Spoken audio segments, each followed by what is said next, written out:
Have you ever dated somebody who gave you mixed messages? Somebody who blew hot and cold? Watch this video because you're going to learn what to do. And I'm going to start with a story about a client of mine. We're going to call her Anne. She came to me after dating a man for 9 months who had been giving her mixed messages all along. And when she came to me, she wanted help for a devastating breakup she was going through. She was depressed. She wasn't eating much. She was crying every day. So here's their story, which is a cautionary tale of what to do when somebody gives you mixed messages. This guy had become her best friend. She had fallen for him, but he told her from the very beginning that he could not commit to being in a relationship because he was too hurt in the past. He was afraid to really dive in and be committed. And she said, that's okay. I also was hurt in the past, so I'm cool with that. She thought this arrangement's going to work just fine. So they began sleeping together and they didn't discuss commitment again. She didn't want to nag him. And she was happy most of the time, but she did have moments of confusion and insecurity because he acted like he loved her. He would hold her tight. He would come to her and share all the important stuff, but he didn't want to put a label on it. And after 9 months in this situationship, she moved about 3 hours away for work. Before she left, he held her for a long time and he told her he's going to miss her. And he texted her a lot in the days following her move. She interpreted that as the fact that he must be caring enough to want to continue, to want a future, to want a relationship with her. Then he didn't text very much anymore. She finally texted him to ask him what he wanted because she wanted a relationship. She's like, what do you want? And he told her that he missed her, but there was no way this could work. And that was it.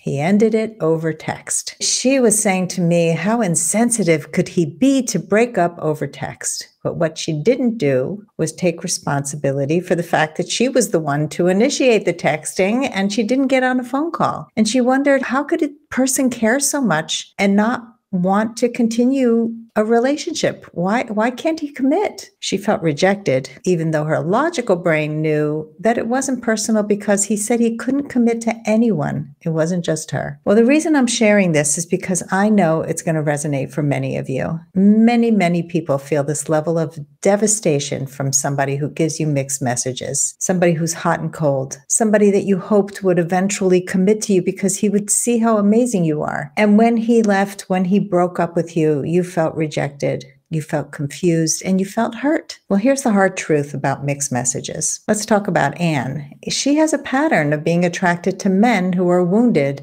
men who have been hurt in the past, so they don't want to get hurt again by being all in. And she has a pattern of protecting herself by saying that she's cool with the lack of commitment because she's not even sure that that's what she wants, even though she really does.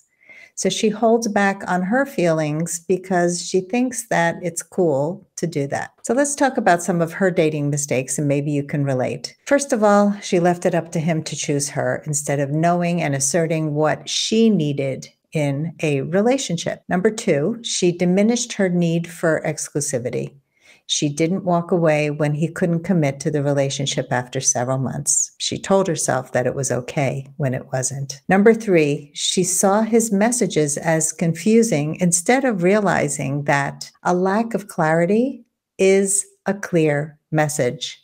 Mixed messages is a clear message. Somebody who is inconsistent, somebody who blows hot and cold, it's not a mixed message. It's a sign of inconsistency. And that's a big red flag. And number 4, she didn't realize that one deal breaker makes all of somebody's good qualities null and void. I say this a lot, but we tend to get really taken in by somebody's charm, by his kindness, by his warmth, by the good sex.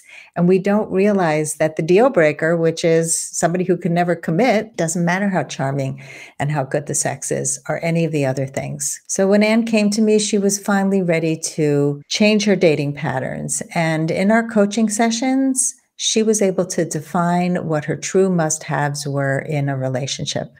Well, we went back and figured out why she has these patterns, and we healed some of those patterns and her attachment and all the other things. I mean, it's not, one, two, three, we're done.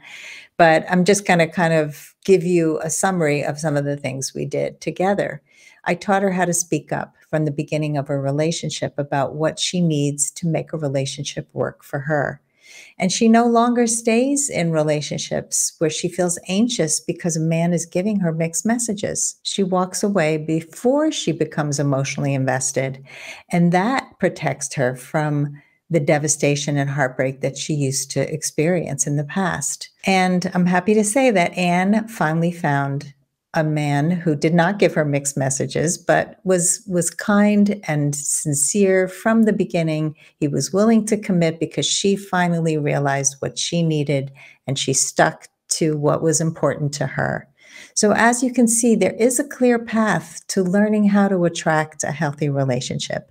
When you do that inner work to clarify what you need and desire and remove the blocks that you might have that are guarding you from being authentic and vulnerable in relationships and in dating, you are going to attract somebody who values and respects you. And if you're ready to explore how coaching with me can transform your love life, let's talk. Just fill out an application for a complimentary love breakthrough session. That's a 45-minute session. It won't cost you a thing. Go to lastfirstdate.com/application and let me help you go on your last first date.